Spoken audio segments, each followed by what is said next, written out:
Сәлеметсіздер ме ұстаздар мен оқушылар? Мен Қарағанды облысы Шет ауданы Жұмыскер ауылының Абай атындағы жалпы білім беретін мектебінің 9-шы сынып оқушысы Түлекова Дилвара.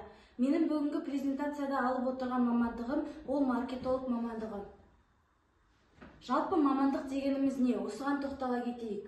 Мамандық дегеніміз латын сөзінен аударғанда профессио, анықталған іс дегенді білдіреді. Әрбір адам өзінің дағдыларына қарай мамандықты таңдай алады.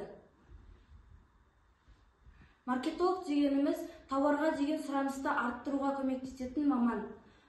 Маркетолог дегеніміз ағылшын тілінен аударған кезде нарықты зерттеуші деген мағынаны білдіреді. Мамандықтың тарихы.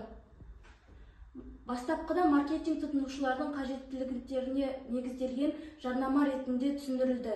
Бірақ уақыт өте келе ол қарқынды дамып, 1902 жылы ақш университеттерінде алғаш рет маркетинг бойынша лекциялар оқыла бастады. Одан кейін бұл КСРО-да да дамыды.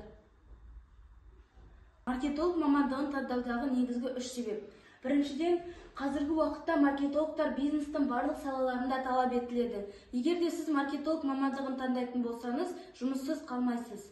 Екіншіден, еркін кестеде жұмыс істеу мүмкіндігі бар.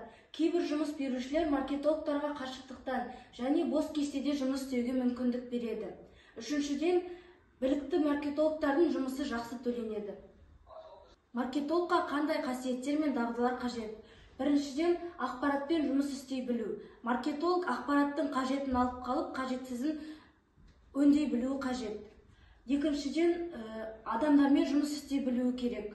Үшіншіден, психологияны түсіне біледі. Сату көлемін қамтамасыз ету үшін сізге өнімнің кімге және не үшін қажет екенін түсіну қажет. Үшіншіден, қазіргі мәдениетті түсінесіз. Өнімді жылжыту стратегияларын әзірлеу үшін маркетолог жаңа тенденциялар туралы білуі қажет. Жаңалықтар мен маңызды оқиғалардан хабардар болып отыру керек.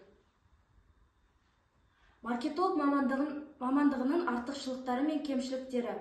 Артықшылықтары жоғарғы жалақы, мансаптық өсімнің болуы. Үшіншіден, қызықты тапсырмалар, шығармашылықпен айналысуға мүмкіндік береді. Кемшіліктеріне келетін болсақ, маркетологты таңдау кезінде еңбек нарығындағы бәсекелестік болады. Екіншіден, шамадан көп жұмыс істейсіз. Үшіншіден, күйзеліске түсуіңіз мүмкін.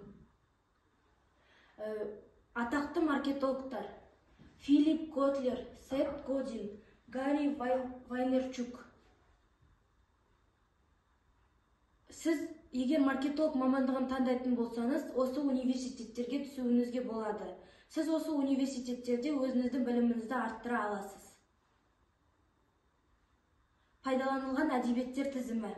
Назарларыңызға рахмет.